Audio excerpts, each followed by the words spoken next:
أعوذ بالله من الشيطان الرجيم. بسم الله الرحمن الرحيم. يا بني إسرائيل اذكروا نعمتي التي أنعمت عليكم. আল্লাহ তাআলা রাসূল করিম সাল্লাল্লাহু আলাইহি ওয়াসাল্লামের যুগের তৎকালীন যারা ইহুদি ছিল তাদের প্রতি লক্ষ্য করে বলছেন যে হে বনি ইসরাইল, অর্থাৎ ইয়াকুব আলাইহিস সালামের যে বংশধর তাদের উদ্দেশ্য করে বলছেন যে উযকুরু, তোমরা স্মরণ করো, নিয়ামতি, আমার নিয়ামতকে, আল্লাতী, যা, আনআমতু আলাইকুম, তোমাদের প্রতি আমি দান করেছি, ওয়া আন্নী ফাদ্দালতুকুম, আর আমি তোমাদেরকে শ্রেষ্ঠত্ব দিয়েছি, আলাল আলামিন, জগৎবাসীর উপর, অর্থাৎ বিশ্ববাসীর সকলের উপরেই আমি বনি ইসরাইলকে শ্রেষ্ঠত্ব দিয়েছি, তোমাদেরকে অনেক নিয়ামত দিয়েছি, এই নিয়ামতের কথা স্মরণ করো। বনি ইসরাইলদের নিয়ামত এবং শ্রেষ্ঠত্ব অনেক কথা আছে, যেমন তাদেরকে রাজত্ব দেওয়া হয়েছিল তৎকালীন।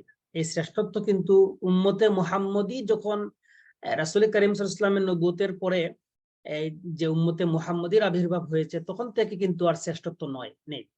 এই শ্রেষ্ঠত্ব হচ্ছে এর আগে, মানে তৎকালীন যখন তারা ছিল, ইয়াকুব আলাইহিস সালামের সন্তানরা যখন তারা কিতাব পেয়েছিল, অর্থাৎ ইহুদিরা যখন তাওরাত তারা যখন পেয়েছিল, তখন এই বনি ইসরাইলরা শ্রেষ্ঠত্ব লাভ করেছিল। তারা তৎকালীন পৃথিবীর রাজত্ব লাভ করেছিল, তাদেরকে কিতাব দেওয়া হয়েছিল, এরকম মান্না ওয়াসালওয়া সহ আর অসংখ্য নিয়ামত তারা পেয়েছিল।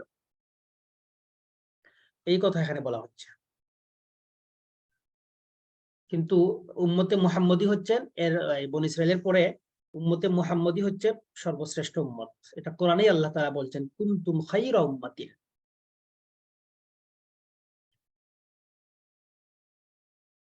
ওয়াত্তাকু, আল্লাহ বলছেন যে তোমরা ভয় করো, ওয়াত্তাকু, তোমরা ভয় করো, ইয়াউমান, সেই দিনকে, ইয়াউমান লা তাজজি নাফসুন, যে দিন কোনো নফস কোন উপকারে আসবে না, আন নাফসিন, কোনো কারো অন্য নফসের পক্ষে, অর্থাৎ যেই দিন কেউ কারো কোনো উপকারে আসবে না, শাইআন, আরো তাকিদ দিচ্ছেন আল্লাহ তাআলা, লা তাজজি, এটা দেখেন মুজারের সিগা, যে ভবিষ্যতের কথা বলা হচ্ছে, যে যে উপকারে আসবে না, জাযা দিবে না, মানে কোনো কাজ করে দিতে পারবে না। নাফসুন আন নাফসিন শাইআন, শাইআন কথাটা দ্বারা এখানে তাকিদ দেওয়া হচ্ছে, একটু ইম্পর্টেন্স দিয়ে বলা হচ্ছে যে সেই দিন কারো কোনো কাজে আসবে না। ওয়ালা ইউকবালু, এই দেখেন ইউকবালু, এটা হচ্ছে মুজারের মাজহুলের সিগা, মানে গ্রহণ করা হবে না, মিনহা শাফাআতুন, এই মিনহা মানে ওই কোন প্রাণীর পক্ষ থেকে, কোন মানুষের পক্ষ থেকে, শাফাআতুন, কোন শাফাআত গৃহীত হবে না, ওয়ালা ইউখাযু, এবং গ্রহণ করা হবে না, মিনহা আদলুন, কোন মানুষের পক্ষ থেকে কোনো বিনিময় গ্রহণ করা হবে না, কোনো মুক্তিপণ, কোনো টাকা পয়সা গ্রহণ করে তাকে মুক্তি দেওয়া হবে না, ওয়ালা হুম ইউনসারুন, আর তাদেরকে কোনো সাহায্য করা হবে না। খুব ভয়াবহ একটা কথা। আল্লাহ তাআলা এখানে কিয়ামতের, আখিরাতের ভয় আমাদেরকে দেখাচ্ছেন। বনী ইসরাইলকে সম্বোধন করে বলতেছেন ঠিক আছে, কিন্তু এই আয়াতটা কিন্তু কিয়ামত অবধি সবার জন্যই প্রযোজ্য। সবাইকে আল্লাহ বলতেছেন যে তোমরা সেই দিনের ভয় করো, যেই দিন কেউ কারো কোনো কাজে আসবে না, কোনো সুপারিশ গ্রহণ হবে না, কোনো বিনিময় গ্রহণ হবে না, কাউকে কোনো সাহায্য করা হবে না, শুধু তার ঈমান আমল এগুলা তার কাজে আসবে। তো আমরা জানি যে ইসলামী আকীদার একটা মূল ভিত্তি হচ্ছে কোরআন সুন্নাহ। কোরআন সুন্নাহর অনুযায়ী আমরা জানতে পারি শাফাআত হচ্ছে আহলুস সুন্নাহ ওয়াল জামাতের এটা অন্যতম বুনিয়াদী একটা আকীদা, যে শাফাআত কবুল করা হবে। এখানে এই আয়াতে বলা হচ্ছে যে কোন শাফাআত কবুল করা হবে না, কিন্তু অন্য আয়াতে আল্লাহ তাআলা বলেছেন মান যাল্লাযী ইয়াশফাউ ইনদাহু ইল্লা বিইজনিহি, তার মানে যদি আল্লাহ অনুমতি দেন তাহলে শাফাআত আছে, কোরআন দ্বারাই প্রমাণিত হয়েছে। আর এক আয়াতে আমরা পাবো যে ফেরেশতাগণ সুপারিশ করবেন, এবং অসংখ্য সহিহ মুতাওয়াতির হাদিস থেকে আমরা জানতে পেরেছি যে রাসূল করিম সাল্লাল্লাহু আলাইহি ওয়াসাল্লাম গুনাহগার উম্মতের জন্য সুপারিশ করবেন। এটা নিয়ে কোনো ইখতিলাফ নেই, সব উম্মতের সবাই একমত যে রাসূল করিম সাল্লাল্লাহু আলাইহি ওয়াসাল্লামের সুপারিশ গ্রহণ করা হবে। তবে কার জন্য করবেন সুপারিশ সেটা কিন্তু আমরা জানি না। আমি যদি বলি যে আমি আশিকে রাসূল, আমার জন্য রাসূল সুপারিশ করে আমাকে পার করে নিয়ে যাবেন, এই আশায় আমি যদি বসে থাকি, আমি রাসূলের অনুসরণ না করি, কোরআন অনুসরণ না করি, সুন্নাহ অনুসরণ না করি, না করেই আমি যদি বলি আমি আশিকে রাসূল, আমি রাসূলের সুপারিশ পেয়ে মাফ পেয়ে যাব, তাহলে কিন্তু এটা একটা প্রতারণা হবে, এটা ধোঁকা হবে। কারণ রাসূল বলেছেন যে তুমি যদি আল্লাহকে না মানো, তুমি নামাজ না পড়ো, রোজা না রাখো, আল্লাহ হুকুম না মানো, তাহলে তো আমি তোমার কোন কাজে আসবো না। আগে তো আল্লাহর কথা মানতে হবে, রাসূলের কথা মানতে হবে। রাসূলের কথা মানবেন না, আবার রাসূলের সুপারিশ চাইবেন, তাইলে তো হবে না। ঠিক আছে, এগুলা খেয়াল করতে হবে। এমনকি নেককার বান্দারা, নেককার মানুষ যারা, তারাও আপনাকে সুপারিশ করতে পারবে, এগুলোও হাদিসে আছে। হাফেজে কোরআন যারা, তারাও সুপারিশ করবে, এগুলোও হাদিসে আছে। আল্লাহ তাআলা আমাদের সবাইকে ক্ষমা করুন। এবং সেই দিন কারো কোনো বিনিময় গ্রহণ হবে না। একটা হাদিসে রাসূল কারীম সাল্লাল্লাহু আলাইহি ওয়াসাল্লাম বলেছেন, তোমরা ওই দিন আসার আগেই তোমরা সতর্ক হয়ে যাও। যদি তোমাদের কারো কোনো পাওনা থাকে তাহলে এই দুনিয়াতেই যেন তোমরা সেটা পরিশোধ করে নাও। যদি কারো ইজ্জত তোমরা হানি করো, সেটা তোমরা দুনিয়াতেই মিটিয়ে নাও। কারণ এমন একদিন আসবে যে দিন কোনো দিনার দিরহাম চলবে না। সব এই পৃথিবীর সমস্ত টাকা পয়সা অচল হয়ে যাবে। কিয়ামতের দিন কোনো দিনার দিরহাম, অর্থাৎ টাকা পয়সার কোন লেনদেন চলবে না। সেখানে লেনদেন হবে নেকি, নেকি আর গুনাহ। আপনার যদি কারো কাছে কোনো পাওনা থাকে, মানে কারো সম্মানহানি করেছেন, তাহলে ওই আখিরাতের ময়দানে তাকে আপনি নেকি দিয়ে তাকে খুশি করতে হবে। আচ্ছা, এরপরে আমরা দেখতে চাই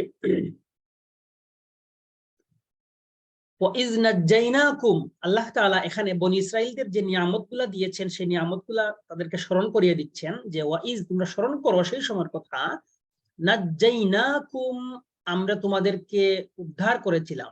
নাজ্জা ইউনাজ্জি মানে মুক্তি করা, মুক্তি দেওয়া। আমরা তোমাদেরকে মুক্তি দিয়েছিলাম মিন আলি ফিরআউনা, ফিরআউন এর সম্প্রদায় থেকে, ফিরআউনের যে লোকজন ছিল এদের থেকে আমি তোমাদেরকে মুক্তি দিয়েছিলাম। ইয়াসুমুনাকুম, যারা তোমাদেরকে শাস্তি দিত, সু আল আযাব, কঠিন শাস্তি, শুধু শাস্তি না, কঠিন শাস্তি। ইউযাববিহুনা, এই শাস্তির বর্ণনা দিচ্ছেন, ইউযাববিহুনা, তারা জবাহ করত। যাববাহা ইউযাববিহু বাবে তাফঈল থেকে আসছে, এটা হচ্ছে জবাই করা। আবনাআকুম, কাদেরকে জবাই করত? সন্তানদেরকে, মানে ছেলে সন্তানদের। আবনাআকুম ওয়াস্তাহইউনা, এবং বাঁচিয়ে রাখতো নিসাআকুম, তোমাদের নারীদেরকে। ওয়াফি যালিকুম, আর এর মধ্যে রয়েছে বালাউম, পরীক্ষা, মির রাব্বিকুম, তোমাদের প্রতিপালকের পক্ষ থেকে, আযীমুন, মহান পরীক্ষা। এই বালাউন এটা হচ্ছে মাউসুফ, আর তার সিফত দেখেন মির রাব্বিকুমের পরে আসছে সিফত। এই আযীমুন এখানে দুই পেশ, বালাউন এর দুই পেশ, তাহলে বালাউন হচ্ছে মাউসুফ, তার সিফত হচ্ছে আযীমুন। এই আযীমুন যে মহান বলা হচ্ছে, এই রাব্বিকুম মহান বলা হচ্ছে না, এই মহা দ্বারা বিরাটত্ব বোঝানো হচ্ছে বালাউনকে। অর্থাৎ এই পরীক্ষা যে হবে, এই পরীক্ষাটা হবে মহা পরীক্ষা, বিশাল পরীক্ষা। তাহলে এখানে আল্লাহ তাআলা এই যে পরীক্ষার এই যে ঘটনার কথা বললেন, সেই ঘটনার সারাংশ হচ্ছে এরকম যে একদা এই যে ফেরাউন, তৎকালীন যে ফেরাউন, তার নাম ছিল মিনিফতাহ, দ্বিতীয় রেমেসিসের পুত্র। সেই ফেরাউনের সময়, মিশরের যে অধিপতি, সেই ফেরাউনের সময় একজন একজন ভবিষ্যৎবাণী করেছিল তার রাজন্যবর্গের মধ্যে, যে আপনার রাজত্বের মধ্যে একজন সন্তান জন্ম নিবে, সে আপনার রাজত্বকে ধ্বংস করে দিবে। এই কথা শোনার পরে ফিরআউন, সে খুব আতঙ্কিত হয়ে গিয়েছিল এবং সে রাজ্যের মধ্যে ঘোষণা দিয়েছিল যে যত সন্তান, মানে শিশু সন্তান, ছেলে সন্তান জন্ম নিবে সবাইকে তোমরা হত্যা করে ফেলবা, তবে মেয়ে সন্তান যারা জন্ম নিবে এদেরকে হত্যা করবা না। এদের তার কুমতলব ছিল এখানে অনেক। তো এই যে এত কিছুর পরেও আল্লাহ তাআলা যে যাদেরকে বাঁচিয়ে রেখেছিলেন, মুসা আলাইহিস সালামকে বাঁচিয়ে রেখেছিলেন, এই যে যাদেরকে বাঁচিয়ে রেখেছিলেন, এই যে বনী ইসরাইলের যে বংশ সম্প্রসারণ হয়েছিল, তারা যে টিকে ছিল, এই কথাটাকে আল্লাহ তাআলা স্মরণ করিয়ে দিয়েছেন যে আল্লাহ তাআলা তোমাদের এই আযাব থেকেও, এই জালিম শাসক থেকে আল্লাহ তোমাদেরকে হেফাজত করেছিলেন, বাঁচিয়ে রেখেছিলেন। তোমরা সেই কথাটা স্মরণ করো। আল্লাহর নিয়ামত স্মরণ করে দিচ্ছেন। ওয়াইজ ফারাকনা বিকুমুল বাহরা, আরো স্মরণ করো আরো নিয়ামতের কথা বলতেছেন যে যখন ফারাকনা বিকুমুল বাহরা, ফারাকনা, এটা দেখেন জমা মুতাকাল্লিমের সিগা। আল্লাহ বলতেছেন যে আমরা কি করলাম, বিচ্ছিন্ন করলাম, ফারাকনা বিকুম, তোমাদের দ্বারা, আল বাহরা, সাগরকে দ্বিখণ্ডিত করলাম, বিদীর্ণ করলাম, মানে সাগরের মাঝখান দিয়ে ফাটাইয়া ফাটাইয়া ফেললাম সাগরকে। এখানে একটা কথা বলে রাখা উচিত, বিভিন্ন জায়গায় আপনারা দেখবেন ফারাকনা আল্লাহ তাআলার ক্ষেত্রে আমরা, সাধারণত ওয়াহিদ একজনের ক্ষেত্রে ফাআলতু ফাআলনা এরকম হয়, যেখানে ফারাকনা আল্লাহ তো একজন, কিন্তু বহু বচনের সিগা ব্যবহার করার মানে হচ্ছে এইটা বাক্যের একটা ভাষালঙ্কারের একটা বৈশিষ্ট্য হচ্ছে যে বহু বচন দ্বারা এক বচনকে বোঝানো, কখনো কখনো বড়ত্ব প্রকাশ করতে বা এটার বিশালত্ব বা এটার ইম্পর্টেন্স বেশি দিতে গিয়ে এই এক বচনের জন্য বহু বচন ব্যবহার করা হয়।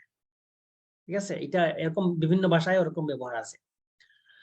তো আল্লাহ বলতেছেন যে আমি তোমাদের জন্য সাগরকে বিদীর্ণ করলাম, ফাআনজাইনাকুম, তোমাদেরকে রক্ষা করলাম, ওয়া আগরাকনা, এবং নিমজ্জিত করলাম, আলা ফিরআউনা, ফিরআউনের বংশধরদেরকে, ওয়া আনতুম তানজুরুন, আর তোমরা সেই ঘটনা দেখছিলে, তোমরা সেই সাক্ষী, তোমরা দেখেছো, তোমাদের নিজের চোখে দেখেছো সেই ঘটনা। সেই ঘটনাটা কি, যে ফেরাউন বাহিনী এই বনি ইসরাইলদেরকে একবার এই আটকানোর জন্য, মানে অনেক ঘটনা তো আছে এখানে, মুসা আলাইহিস সালাম যখন দাওয়াত দিলেন, তখন কিন্তু এই আপনার বনি ইসরাইলদেরকে সেই ফেরাউন আটকানোর জন্য তার বাহিনী প্রেরণ করে কাছে যখন গেলেন, তখন মুসা আলাইহিস সালামকে, আপনারা এই কোরআনে বর্ণনা পাবেন, মুসা আলাইহিস সালামকে আল্লাহ বললেন যে তুমি এই সাগরের মধ্যে তোমার লাঠি দিয়ে আঘাত করো। মুসা আলাইহিস সালাম যখন আঘাত করলেন, তখন সাগর দ্বিখণ্ডিত হয়ে গেল। আর বনি ইসরাইল কি করলো, মুসা আলাইহিস সালামের উম্মত যারা, বনি ইসরাইল যারা, তারা এই সাগরের মাঝখান দিয়ে যে রাস্তা বের হলো, সেই রাস্তা দিয়ে তারা নদী পার হয়ে গেল। তাদেরকে অনুসরণ করে যখন ফিরআউনের বাহিনী নদীতে এই রাস্তা দিকে নামতে শুরু করলো, তখন পানি দুই দিক থেকে এসে এদেরকে ডুবাইয়া মেরে ফেললো। এই বলতেছেন যে আল্লাহ ফাআনজাইনাকুম, তোমাদেরকে রক্ষা করলাম, ওয়া আগরাকনা আলা ফিরআউন, আর আলে ফিরআউনকে আমি সাগরে ডুবিয়ে মারলাম, ওয়া আনতুম তানজুরুন, তোমরা তো দেখেছিলে সেটা। তখন এখন কেন তোমরা মানতেছো না আমার নবী মুহাম্মদ সাল্লাল্লাহু আলাইহি ওয়াসাল্লামকে, তোমরা কেন মানতেছো না? এখন এত নিয়ামত দিছি তোমাদেরকে। ওয়াইজ ওয়া'আদনা মূসা, আর যখন আমি মূসাকে 40টা রাতের, 40 লাইলা, 40 রাতের প্রস্থানের জন্য যে আমি ওয়াদা করেছিলাম, প্রতিশ্রুতি দিয়েছিলাম, সুম্মা তাখাযতুমুল ইজলা, অতঃপর তোমরা একটা গরুর বাছুর, বৎসকে তোমরা গ্রহণ করলে, তোমাদের উপাস্য রূপে, তোমাদের মাবুদ রূপে তোমরা তাকে গ্রহণ করে পূজা করা শুরু করে দিলে, মিন বাদিহি, তারপরে, ওয়া আনতুম যালিমুন, তোমরা এমত অবস্থায় থেকে জুলুম করছো তোমরা এটা করে।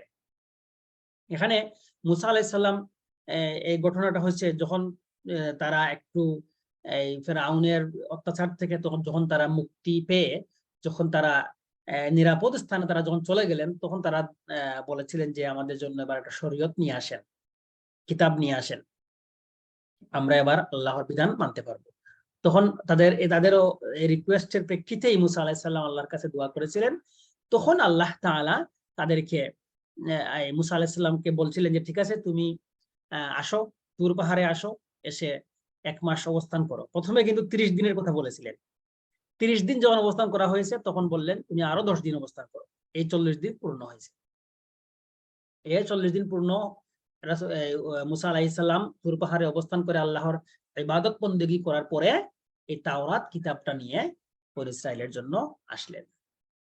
কিন্তু যখনই এই মুসা আলাইহিস সালাম গিয়েছিলেন, তখন মাঝখান দিয়ে একটা ঘটনা ঘটেছে।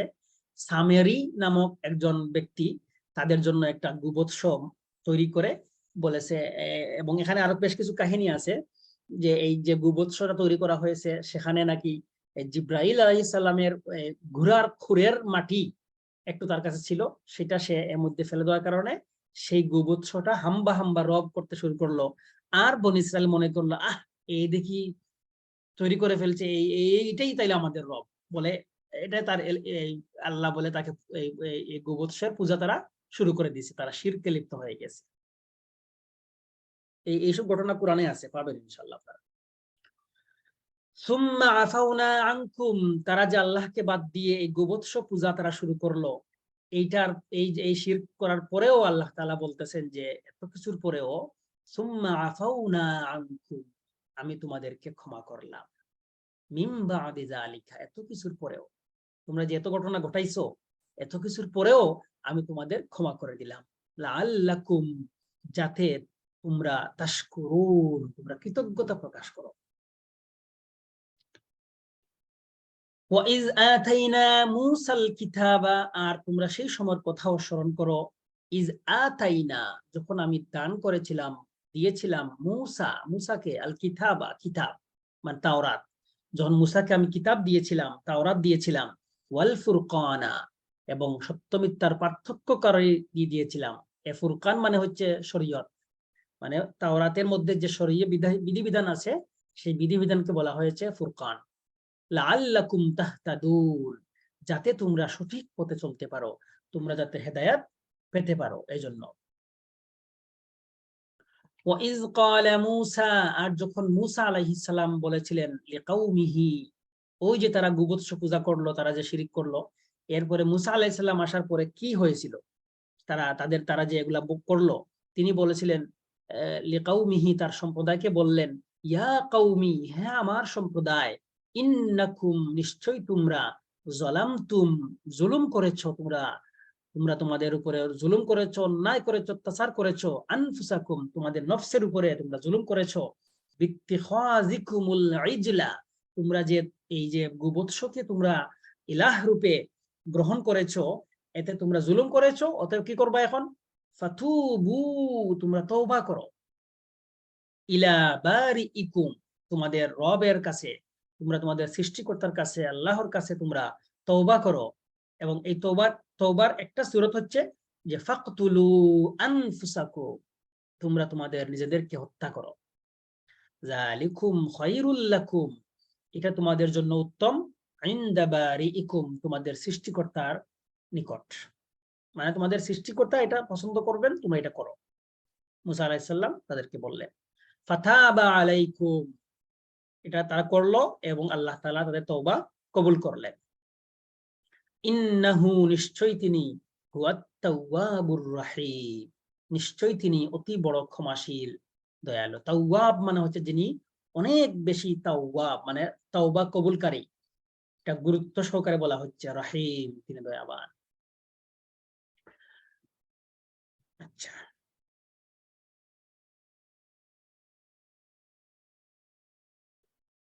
ওয়াইজ কুলতুম, আর যখন তোমরা বলেছিলে, ইয়া মূসা, হে মূসা, লান নুমিনা, আমরা কিছুতেই বিশ্বাস করব না, কখনো ঈমান আনবো না। লান আসছে, লান এসে ফেইলে মুজারা, এরপরে জবর দেয়, এই দেখেন জবর হয়েছে, এটা কেন, এই লান আসার কারণে।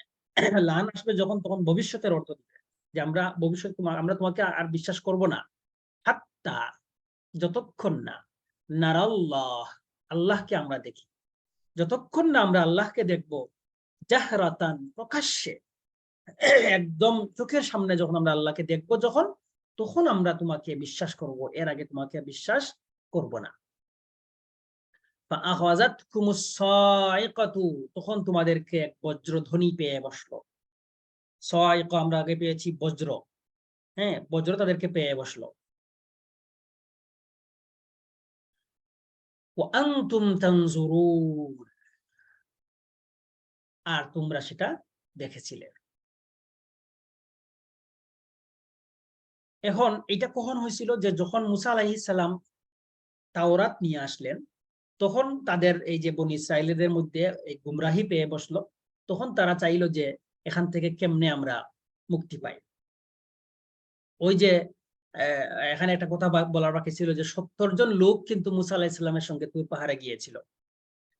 এখন আসার পরে তারা কি করলো, তারা একটা কথা যোগ করে দিল, যে তোমরা যতটুকু পারো তোমরা ততটুকু মানো তাওরাতের, এই কথাটা তারা তাদের পক্ষ থেকে যোগ করে দিয়েছিল। এই কথাটা যোগ করে দেওয়ার পরে তারা কিন্তু একটু পরেই আসতেছে, আল্লাহ তাআলা কি করছেন, তাদের উপরে তুর পাহাড় তাদের মাথার উপরে ধরছেন, ধরে বলছেন তোমরা ঈমান আনবা কিনা বলো, না আনলে এই পাহাড় তোমাদের উপরে পড়বে। এরপরে তারা ভয়ে, আল্লাহর ভয়ে, এরপরে তারা বলল যে হ্যাঁ আমরা মানবো। আচ্ছা, তো তারা যখন বললো যে যখন আমরা আল্লাহকে প্রকাশ্যে না দেখা পর্যন্ত আমরা ঈমান আনবো না, তখনই মূলত বলা হয়েছে ঠিক আছে তোমরা আসো, তোমরা তুর পাহাড়ে আসো। যখন তোমরা আসো, বললেন, এই আসার পরে আসলেন তারা তুর পাহাড়ে আল্লাহকে দেখার জন্য। তখন আল্লাহ তাআলা এই বজ্রধ্বনি দিয়ে তাদেরকে একদম সাইজ করলেন। তাফসিরে আসছে তারা মরে গিয়েছিল অথবা বেহুশ হয়ে গিয়েছিল। তুম্মা বাআসনাকুম, এই যে বজ্রধ্বনি পেয়ে বসলো, এরপরে আল্লাহ বললেন সুম্মা বাআসনাকুম, আমি তোমাদেরকে নতুন জীবন দান করলাম। বাস মানে হচ্ছে মারা যাওয়ার পরে আবার আবার জীবিত হওয়া। মিন বাদি মাউতিকুম, তোমাদের মৃত্যুর পর, মানে ওই যে বজ্রধ্বনির পরে তারা যে মরে গিয়েছিল অথবা অচেতন হয়ে গিয়েছিল, এটা কথা বলতেছে। লাআল্লাকুম তাশকুরুন, যাতে তোমরা কৃতজ্ঞ হও, তোমরা এই যাতে আমার উপরে শুকরিয়া আদায় করতে পারো, এজন্য আমি তোমাদেরকে আবার জীবন দান করলাম। ওয়াযাল্লালনা আলাইকুমুল গামামা, আল্লাহ তাআলা বলতেছেন যে আমি তোমাদেরকে মেঘের ছায়া দিলাম। এটা কখন? তারা যখন ওই যে নীল নদ পার হয়ে যখন তারা এই মিশরে যাওয়ার আগে যখন তারা সিনাই পর্বতের পাশে তারা অবস্থান নিয়েছিল, তখন এই যে বিশাল মরুভূমির মাঝে আকাশের সূর্যের যে তাপ, এই তাপ থেকে তাদেরকে বাঁচানোর জন্য আল্লাহ তাআলা কি করলেন, একখণ্ড মেঘ তাদের তাদের মাথার উপরে নিয়োগ করলেন। এই মেঘ তাদেরকে ছায়া দিত। এটা বলতেছেন ওয়াজাল্লালনা, আমি তোমাদেরকে ছায়া দিলাম, আলাইকুমুল গামামা, তোমাদের উপরে একখণ্ড মেঘ দিয়ে তোমাদেরকে আমি ছায়া দিলাম। ওয়া আনজালনা আলাইকুমুল মান্না ওয়াসসালওয়া, আর তোমাদের জন্য প্রেরণ করলাম মান্না এবং সালওয়া, দুইটা খাদ্যের নাম এখানে বলছেন। কত নিয়ামত দিয়েছেন তাদেরকে। মান্না হচ্ছে এক ধরনের চিনি জাতীয় এক ধরনের খাবার, যেটা শিশিরের মতো, মানে আমরা যে কুয়াশা দেখি, এই কুয়াশা শিশিরের মতো বিভিন্ন শাকসবজি বিভিন্ন পাতার উপরে এটা পরে এটা থাকতো এরকম, মানে তখন সেটা জমাট বেঁধে যাইতো, মিষ্টির মতো লাগতো খাইতে, সেটা তারা খাইতো। ও সালওয়া হচ্ছে এক ধরনের পাখি, এক ধরনের পাখি, সেটা বিভিন্ন ডালপালায় বসে থাকতো, তারা তাদের সামনেই বসে থাকতো, তারা ধরতে চাইলে, সেটা জবাই করতে চাইলে সে একটু নিজেকে বাঁচানোর চেষ্টা করতো না, মানে একদম অনুগত হয়ে থাকতো। এরকম পাখি আর ইমান্না তাদেরকে দেওয়া হয়েছে এরকম নিয়ামত স্বরূপ। তাহলে দেখেন কত নিয়ামত আল্লাহ দিয়েছেন তাদেরকে, এই আমরা কয়েকটা আয়াতেই পাইলাম। আল্লাহ এরপরে বলেছেন কুলু মিন তাইয়্যিবাতি মা রাযাকনাকুম, তোমরা খাও, কুলু তোমরা খাও, মিন তাইয়্যিবাতি তোমরা পবিত্র জিনিস তোমরা খাও, মা রাযাকনাকুম যে সমস্ত বিষয় আমি তোমাদেরকে রিজিক হিসাবে দিয়েছি, সেই রিজিক থেকে যে সমস্ত বিষয় হালাল পবিত্র আছে তোমরা সেটা খাও। ওয়ামা যালামুনা, আর এই যে বনি ইসরায়েলরা নাফরমানি করেছিল, আল্লাহর অবাধ্য হয়েছিল, এই কথা আল্লাহ বলতেছেন যে তারা এইটা করে তারা আমার কোনো ক্ষতি করে নাই। যালামুনা, তারা আমার উপরে জুলুম করে নাই। আল্লাহ বলতেছেন ওয়ালাকিন, কিন্তু কানু আনফুসাহুম ইয়াজলিমুন, তারা তাদের নিজেদের উপরেই জুলুম করেছিল, তারা নিজেদেরই ক্ষতি করেছে, নিজেদের উপরে তারা অত্যাচার করেছে, এটা আমার কোনো লস হয় নাই। অর্থাৎ তারা যে ঈমান আনে নাই, এটা আল্লাহ তাআলার কোনো ক্ষতি নাই। পৃথিবীর সমস্ত মানুষ যদি এখনো যদি পৃথিবীর সময় কাফির হয়ে যায়, আল্লাহকে অস্বীকার করে, আল্লাহর কি কিছু কমবে? আল্লাহর কিছু কমবে না। আল্লাহ তো এখানে পাঠাইছেন আমাদেরকে পরীক্ষা করার জন্য। এবং এবং এটাও সত্য যে কিয়ামতের আগে দেখবেন মুসলমানদের সংখ্যা কমতে কমতে কমতে কমতে এরকম হয়ে যাবে যে আল্লাহ আল্লাহ বলার মতো একজন মানুষও থাকবে না। ঠিক আছে, এজন্য এই মুসলমানদের এই দুরবস্থা দেখে আমরা কখনো আমাদের মনের ভিতরে হতাশা আনবো না, এটা মনে রাখবেন। وَإِذْ قُلْنَا ادْخُلُوا هَٰذِهِ الْقَرْيَةَ, আল্লাহ তাআলা এখন এই যে আয়াতটা আসছে, এই আয়াতের পরে একটা কথা আপনারা পাবেন যে বনী ইসরাইলরা তারা বলছে যে আমরা এরকম এক ধরনের খাবার খেয়ে আমরা আর থাকবো না, আমাদের জন্য আপনি এই দুনিয়াবি যে চাষ করা এই খাবার দাবারের ব্যবস্থা করেন। তখন আল্লাহ তাআলা তাদেরকে বলেছিলেন যে ঠিক আছে তোমরা যাও, তোমরা অমুক জায়গায় যাও, সেখানে থাকো, সেখানে চাষাবাদ করে খাও, তোমরা সেখানে তোমাদের সেই ব্যবস্থা আছে। এই কথাই আগে বলা হচ্ছে এখানে। আল্লাহ বলছেন ওয়াইয কুলনা, আর আমি যখন বলেছিলাম উদখুলু হাযিহিল কারয়াতা, তোমরা ওই গ্রামে এই জনপদে তোমরা প্রবেশ করো, ফাকুলু মিনহা, সেখান থেকে খাও, হাইসু শি'তুম, যেখান থেকে ইচ্ছা, রাগাদান, তোমাদের পছন্দ মতো, তোমাদের মন ভরে, প্রাণ ভরে, তোমরা মন ইচ্ছা মতো তোমরা খাও, পেট ভরে খাও। রাগাদান মানে তৃপ্তি সহকারে, একদম পেট ভরে খাও। ওয়াদখুলুল বাবা, আর ওই জনপদে তোমরা প্রবেশ করার সময় এই বাব মানে দরজা, এই নগরীর দরজা দিকে যখন তোমরা প্রবেশ করবা, সুজ্জাদান, সেজদারত অবস্থায়, মানে মাথা ঝুঁকাইয়া, তোমরা নত মস্তকে তোমরা সেই নগরীতে প্রবেশ করবা। ওয়াকুলু, এবং বলবে হিত্তাতুন, ক্ষমা চাই, ক্ষমা চাই।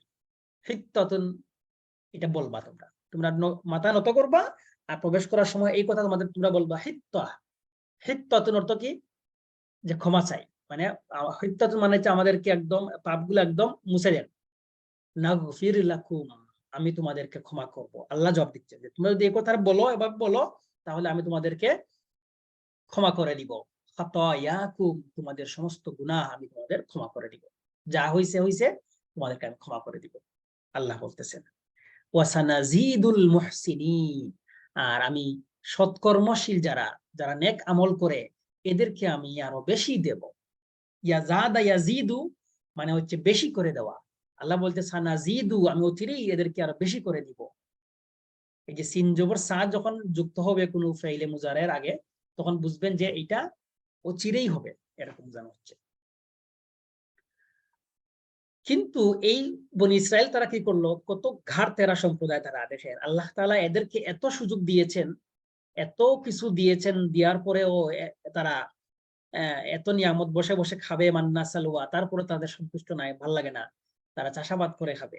তো সে গ্রামে যাবে যখন আল্লাহ বলছেন মাথা নত করে প্রবেশ করো, তারা উল্টা কি করছে, বুক টান করে অহংকারী হয়ে তারা প্রবেশ করছে। এবং আল্লাহ যে কালিমা শিখিয়ে দিয়েছিলেন যে তোমরা বলবা হিত্তাতুন, ক্ষমা চাই, ক্ষমা চাই, কিন্তু তারা এটা না বলে তারা চেঞ্জ করে দিল। তারা চেঞ্জ করে কি বলল? তারা বলল হিনতাতুন, হিনতাতুন, গম চাই, গম চাই। নাউজুবিল্লাহ মিন যালিক, কত বড় অবাধ্য তারা হয়েছিল। এই যে আল্লাহ এই কথাটা এখন বলতেছেন যে ফাবাদদালাল্লাযীনা যালামু, যারা জালিম তারা, ফাবাদদালা, বাদদালা ইউবাদদিলু তাবদীল ভাবে তাফঈলের সিগা, এটা হচ্ছে যে তারা চেঞ্জ করে দিল, পরিবর্তন করে দিল, বদল করে দিল কাউলান, কথাটাকে, যে কথাটা আল্লাহ শিখাই দিয়েছিলেন। কোন কথা? যে হিত্তাতুন, হিত্তাতুন বলে তোমরা প্রবেশ করবা, তারা এই কথাটা বদলাইয়া দিয়া কি করলো, গায়রাল্লাযী কিলা লাহুম, তাদেরকে যে কথা বলা হয়নি। দেখেন কাউলান, দুই জবর, গায়রা এখানে জবর, এই গায়রা এটা সিফত হয়েছে কাউলান থেকে।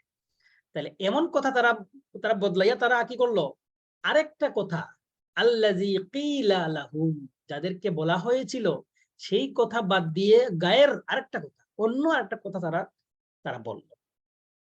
এটা বলার কারণে কি হলো, ফাআনজালনা আলাল্লাযীনা যালামু, যারা জালিম হয়েছিল, যারা জুলুম করেছিল, অন্যায় করেছিল, আল্লাহর কথাকে তারা চেঞ্জ করে দিয়েছিল, এদেরকে কি করছেন আল্লাহ, নাজিল করেছেন রিজজান, শাস্তি নাজিল করেছিলেন। ঠিক আছে, শাস্তি নাজিল করেছিলেন মিনাস সামা, আকাশ থেকে শাস্তি নাজিল করেছিলেন, বিমা কানু ইয়াফসুকুন, তারা যে ফাসেকি করেছিল, তারা যে পাপাচার করেছিল, সেই পাপাচারের কারণে তাদেরকে, তাদের উপরে আসমান থেকে শাস্তি অবতীর্ণ করা হয়েছিল।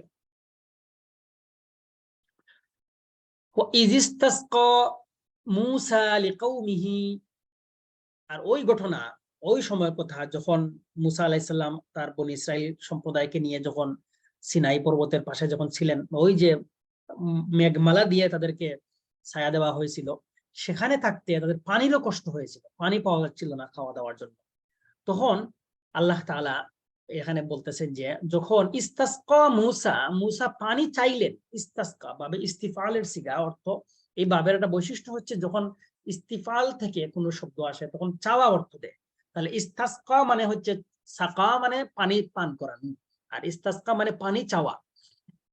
যখন মুসা আলাইহিস সালাম পানি চাইলেন লিকাউমিহি, তার সম্প্রদায়ের জন্য, কার কাছে চাইলেন? চাইবেন তো আল্লাহর কাছেই। তখন আল্লাহ জবাব দিচ্ছেন, ফাকুল না, আমি বললাম, ইদরিব, আঘাত করো, বিআসাকা, তোমার লাঠি দ্বারা, আল হাজারা, পাথরকে। আল্লাহ বলতেছেন যে ফাকুল নাদরিব বিআসাকাল হাজারা, তুমি তোমার লাঠি দ্বারা পাথরের মধ্যে আঘাত করো। আঘাত করার পরে কি ঘটলো? ফাজারাত, প্রবাহিত হওয়া শুরু হইলো, মিনহু, এই পাথর থেকে, ইসনাতা আশরাতা, 12টি, আইনান, ঝর্ণা। এই যে আইনান, এখানে দেখেন তামিজের একটা উদাহরণ আমরা পাইলাম। তামিজ মানে হচ্ছে পূর্ববর্তী বাক্য থেকে অস্পষ্টতা দূর করে। এখানে এই সংখ্যা ইসনাতা আশরাতা, 12টা, 12টা কি? এই অস্পষ্টতা দূর করেছে আইনান শব্দ এসে, এই জন্য আইনানটা হচ্ছে তামিজ হিসাবে নসব হয়েছে এখানে। তাহলে আল্লাহ বলতেছেন যে মুসা আলাইহিস সালাম যখন লাঠি দিয়ে আঘাত করলেন পাথরে, ফানফাজারাত, তখন সেখান থেকে, ফানফাজারাত মিনহু, সেই পাথর থেকে প্রস্রবণ নির্গত হলো ইসনাতা আশরাতা আইনান, 12টি ঝর্ণা। কদ আলিমা, সবাই জেনে নিল, কুল্লু উনাসিন, প্রত্যেক গোত্র। ওই যে ইসনা আশারা 12টা কেন?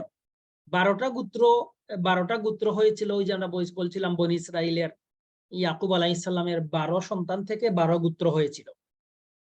এই 12টা গোত্রের জন্য 12টা জন আল্লাহ তাআলা দিলেন, প্রত্যেকের জন্য আলাদা আলাদা।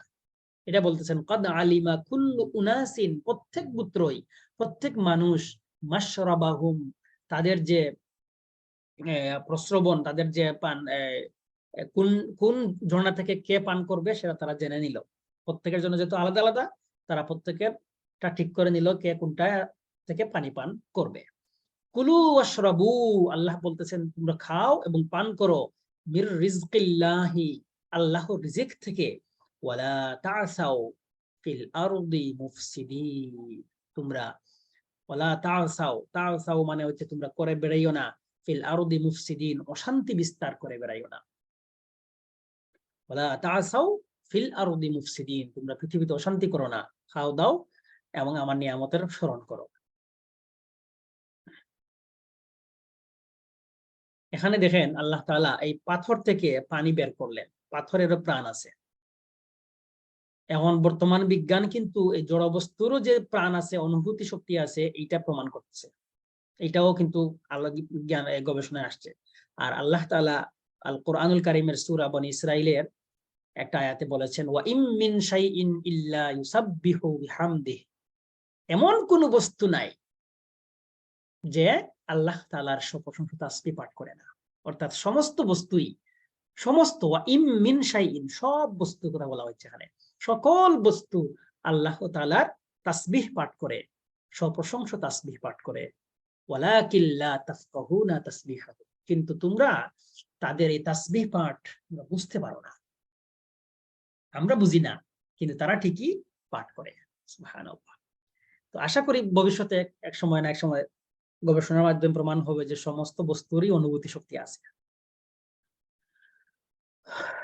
এই যে একটু আগে যে আয়াতের কথা বলছিলাম, এই আয়াতে আসছে যে তাদেরকে আল্লাহ ওই জনপদে প্রবেশ করার কথা কেন বললেন? তারা এই তাদের এই দাবির প্রেক্ষিতে তারা বলেছিল, দেখেন, ওয়াইজ কুলতুম, হে বনী ইসরাইল, তোমরা যখন বলেছিলে, ইয়া মূসা, হে মূসা, লান নাসবিরা, আমরা কখনো সবর করব না।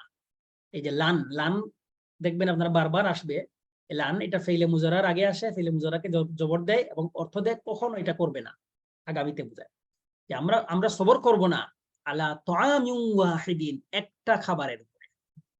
এই যে মান্না সালওয়া খাওয়াইয়া খাওয়াইয়া আমাদেরকে রাখবেন, এটা আমরা সবর করব না। ফাদউ লানা, আমাদের জন্য দোয়া করেন, রাব্বাকা, আপনার প্রতিপালকের উপরে।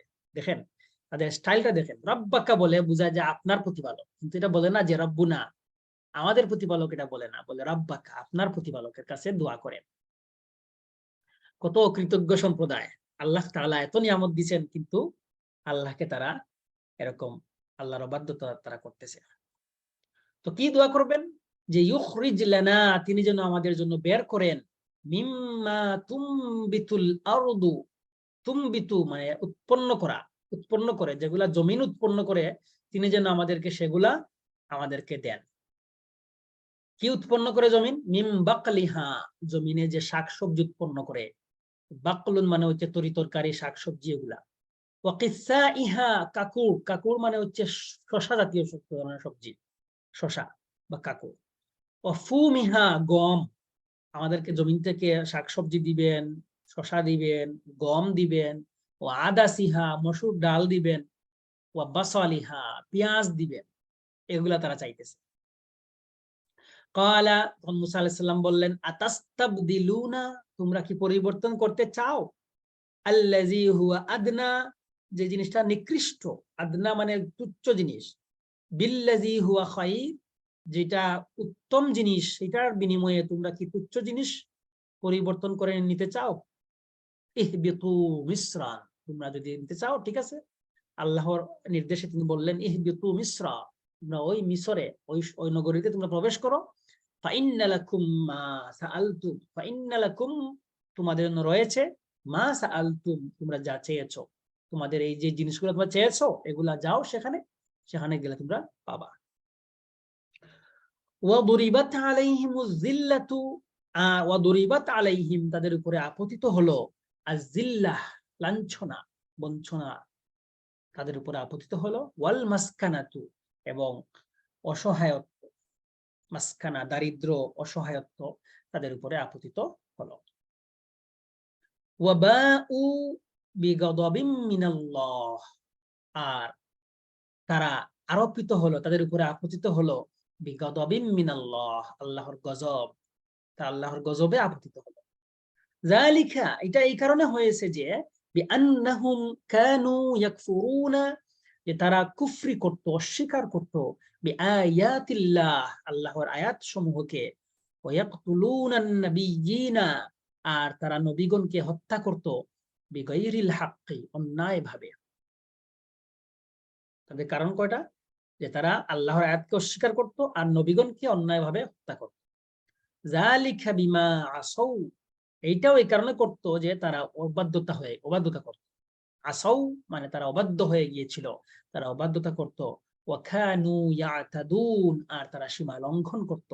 তাদের এই অবাধ্যতা আর সীমা লঙ্ঘনের কারণে তাদের এই অবস্থা হয়েছিল। একটি হাদিসে রাসূল কারীম সাল্লাল্লাহু আলাইহি ওয়াসাল্লাম বলেছেন যে তোমরা অবাধ্যতা আর সীমা লঙ্ঘন থেকে তোমরা বেঁচে থাকো, কেননা তোমাদের পূর্ববর্তী যারা ছিল তারা এই অবাধ্যতা এবং সীমা লঙ্ঘন থেকে তারা এর কারণে তারা ধ্বংস হয়ে গিয়েছিল। ইন্নাল্লাযীনা আমানু, নিশ্চয়ই যারা ঈমানদার, যারা ঈমান এনেছে মানে মুসলমান, ওয়াল্লাযীনা হাদু, আর যারা ইহুদি, ওয়ান নাসারা, যারা খ্রিস্টান, ওয়াস-সাবিঈনা, আর যারা সাবিঈ, যেই হোক না কেন, মানে যেই মুসলমান, ইহুদি, খ্রিস্টান, সাবিঈ যারাই হোক না কেন, তার কি, সে ব্যক্তি কি পরিচয় সেটা দেখবো না আমরা। আল্লাহ বলতেছেন, মান আমানা বিল্লাহ, যেই আল্লাহর প্রতি ঈমান আনবে, ওয়াল ইয়াউমিল আখিরি, আখিরাতের প্রতি ঈমান আনবে, ওয়া আমিলা সালিহান, আর নেক আমল করবে, ফালাহুম, তাদের জন্য রয়েছে, আজরুহুম, তাদের বিনিময়, তাদের প্রতিদান তাদের উপর জন্য রয়েছে, ইনদা রাব্বিহিম, তাদের রবের কাছে, ওয়ালা খাউফুন আলাইহিম, তাদের কোনো ভয় নেই, ওয়ালা হুম ইয়াহজানুন, তারা কোনো দুঃখেও ভুগবে না, তারা চিন্তিত হবে না। এখানে বাহ্যত কিন্তু মনে হয় যে যারা মুসলমান, ইহুদি, খ্রিস্টান, সবে যে কোনো ধর্মের মানুষ হোক, শুধু আল্লাহ আর আখিরাতের প্রতি ঈমান আনলেই হয়ে গেল, ব্যাস। না, বিষয়টা বুঝতে হবে যে বর্তমানে যদি কেউ নাসারা হওয়া সত্ত্বেও সে বলে আমি আল্লাহর প্রতি ঈমান আনছি, তাহলে বোঝা গেল যে তার এই কথাটা মিথ্যা। কেন? আল্লাহর উপরে ঈমান আনলে তো কোরআন যা বলছে তাতে ঈমান আনতে হবে, তা তো মানতে হবে, আখিরাত মানতে হবে, রাসূলকে মানতে হবে। এখন আপনি রাসূলকে মানবেন না, বলবেন যে না আমার নবী যে যীশু খ্রিস্ট, হ্যাঁ, আমি তো মুহাম্মদের উম্মত না, আমি ঈসা আলাইহিস সালামের উম্মত বলে মানুষকে ঈসাই মুসলমান বলে প্রতারণা করা হচ্ছে। এটা কিন্তু খুব গভীর ষড়যন্ত্র চলছে। আপনারা এইসব বিষয় খেয়াল খোঁজখবর রাখবেন যে ঈসাই মুসলমান বলে মানুষদেরকে আজকাল প্রতারণা করা হচ্ছে। বলা হচ্ছে যে এই আল কোরআনুল কারিমে আহলে কিতাবদের সম্পর্কে যে সমস্ত আয়াত আছে সেগুলাকে তাদের পক্ষে বলতেছে, তারা বলে তারা প্রচারণা চালাচ্ছে। চালাইয়া মানুষকে মুসলমান থেকে আস্তে আস্তে খ্রিস্টান ধর্মে কনভার্ট করার একটা পায়ে তারা এখন চলতেছে। আর অনেক দরিদ্র মানুষ এই ধোঁকার শিকার হয়ে না বুঝে হোক আর বুঝে হোক তারা টাকা পয়সার কারণে অনেক মানুষ কনভার্ট হয়ে যাচ্ছে। তো আমাদেরকে ওইসব বিষয় খেয়াল রাখতে হবে। এখানে আল্লাহ তাআলা যেটা বলতেছেন যে পূর্ব পরিচয় তোমার যাই থাক, ব্যক্তি হিসাবে তুমি আগে কি ছিলা, মুসলমান ছিলা না তুমি আগে ইহুদি ছিলা না খ্রিস্টান ছিলা, এইটা দেখার বিষয়। তুমি এখন কি ইমান এনেছো কিনা, তুমি আল্লাহর প্রতি ইমান আনছো, আখিরাতের প্রতি ইমান আনছো, তাহলে নেক আমল করছো, তাহলে তোমার জন্য তোমার প্রতিদান আমার কাছে রয়েছে। তখন যে ব্যক্তি আল্লাহর প্রতি ইমান আনবে সে তো রাসূলের প্রতি ইমান আনতে হবে, না হলে তো কোরআন যে আল্লাহর বাণী সেটা আমরা বুঝবো কেমনে? কোরআন যে আল্লাহর বাণী সেটা তো রাসূল বলেছেন, আমরা তো আল্লাহকে দেখি নাই, আমরা তো আল্লাহর কথা শুনি নাই, তাহলে রাসূলকে অবশ্যই মানতে হবে, নাহলে ঈমান হবে না। যাই হোক, এখানে অনেক কথা আছে, ইনশাআল্লাহ আমরা পর্যায়ক্রমে বলবো। আরো বেশ কিছু কথা আছে, বলতে হবে ইনশাআল্লাহ। এই যে বর্তমানে একদল বের হয়েছে যারা শুধু কোরআন মানবে, হাদিস মানবে না, এইসব ব্যাপারেও জানতে হবে, ইনশাআল্লাহ আমরা চেষ্টা করবো জানার। ওয়াইজ আখাযনা মিসাকাকুম, এই যে বনি ইসরাইলরা যখন তারা বলছিল যে আমরা তো তাওরাতের এত বিধান মানতে পারবো না, বা তারা বলছিল যতটুকু সহজ ওই যে অতটুকু মানবো, এইটা বলতেছেন যে এখানে এরপরে কি হয়েছিল। আল্লাহ বলতেছেন যে যখন আখাযনা মিসাকাকুম, তোমাদের দৃঢ় অঙ্গীকার আমি গ্রহণ করেছিলাম, ওয়া রাফা'না ফাওকাকুমুত তুর, তোমাদের উপরে তুর পাহাড়কে আমি ধরেছিলাম, রাফা'না উচ্চ, তোমাদের উপরে ধরেছিলাম, ফাওকাকুম তোমাদের উপরে, খুযু মা আতাইনাকুম, খুযু মানে তোমরা গ্রহণ করো, মা আতাইনাকুম আমি তোমাদেরকে যা দিয়েছি, বিকুওয়াতিন শক্তভাবে ধরো, বিকুওয়াতিন মানে আনুগত্যের সাথে তোমরা ধরো। তাফসিরে এটাই ভাবে আসছে যে হয় বলা হচ্ছে যে তোমরা শক্তভাবে ধরো, মানে তোমরা আনুগত্যের সাথে তোমরা ধরো, মানো। ওয়াজকুরু আর তোমরা স্মরণ করো, মা ফিহি এই তাওরাতে যা আছে এটা তোমরা স্মরণ করো, তোমরা অনুসরণ করো, এটা তোমরা মনে রাখো, লাআল্লাকুম তাত্তাকুন যাতে তোমরা তাকওয়া অর্জন করতে পারো। এখানে এই যে তুর পাহাড় তাদের মাথার উপরে ধরার দুইটা অর্থ হতে পারে। বাহ্যিক অর্থ যদি আমরা বলি যে সরাসরি আল্লাহ তাআলা এই ফেরেশতাদের মাধ্যমে তুর পাহাড়কে তাদের মাথার উপরে ধরেছিলেন, এটা কি অসম্ভব কিছু নেই? আল্লাহ তাআলা যিনি চাইলেই সবকিছু হয়ে যায়, আল্লাহর জন্য তো অসম্ভব কিছু না। আরেকটা ব্যাখ্যা হতে পারে যে এটার দ্বারা আল্লাহ হয়তো এমন অবস্থা সৃষ্টি করেছিলেন যে ভূমিকম্পর মতো তাদের তাদের সব দিকে কম্পন সৃষ্টি করেছিলেন, আর তারা মনে করেছিল যে এই মনে হয় তুর পাহাড় আমাদের মাথার উপরে এসে পড়ে যাবে, তাদের এই অনুভূতি হয়ে গিয়েছিল।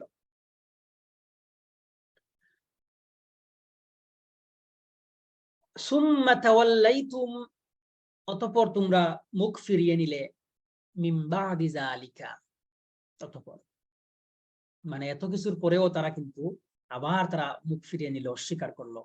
ফালাউলা ফাদলুল্লাহি আলাইকুম, আল্লাহ বলতেছেন ফালাউলা যদি না থাকতো, ফাদলুল্লাহি আল্লাহর অনুগ্রহ, আলাইকুম তোমাদের উপরে, ওয়া রাহমাতুহু এবং তার দয়া, আল্লাহর দয়া অনুগ্রহ তোমাদের উপরে যদি না থাকতো, লাকুনতুম মিনাল খাসিরিন তোমরা অবশ্যই মারাত্মক ক্ষতিগ্রস্তদের অন্তর্ভুক্ত হয়ে যাইতে। সর্বক্ষেত্রেই আল্লাহর দয়ার উপরেই আমরা বেঁচে আছি।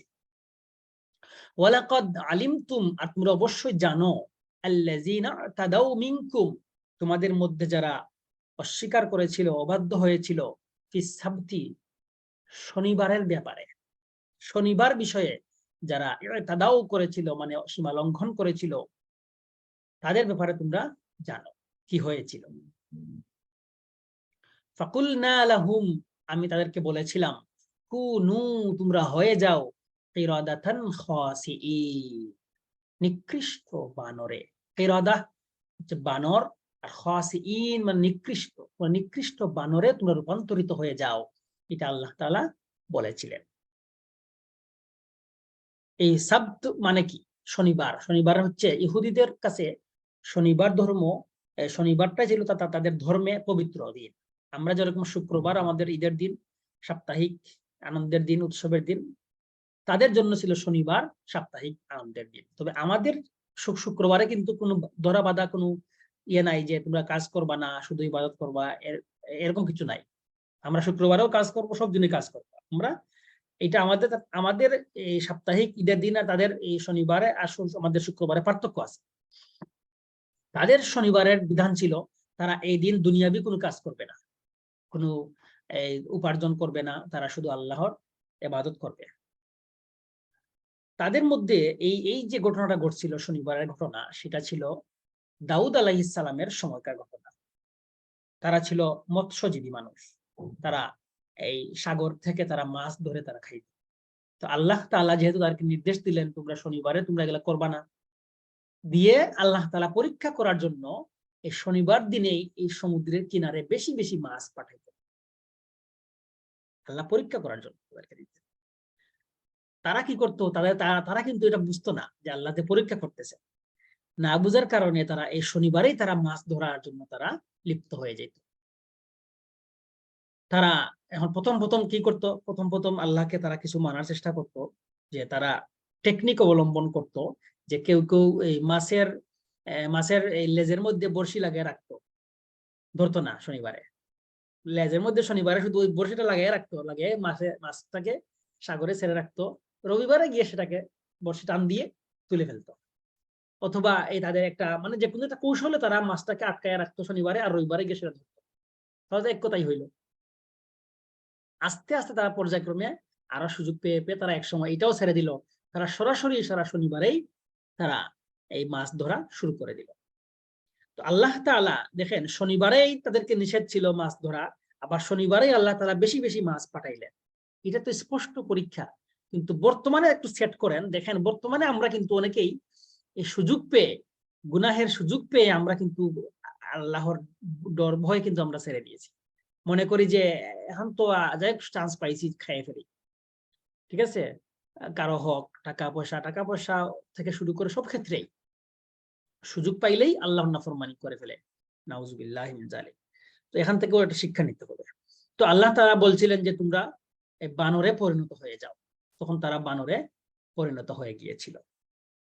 এখানে কিন্তু মুফাসসিরিনে কেরামগণ বলছিলেন যে তারা প্রকৃত অর্থেই তারা বানরে পরিণত হয়ে গিয়েছিল। কেউ কেউ বলেছেন যে তারা যুবকরা বানরে পরিণত হয়েছিল আর বৃদ্ধরা শূকরে পরিণত হয়েছিল।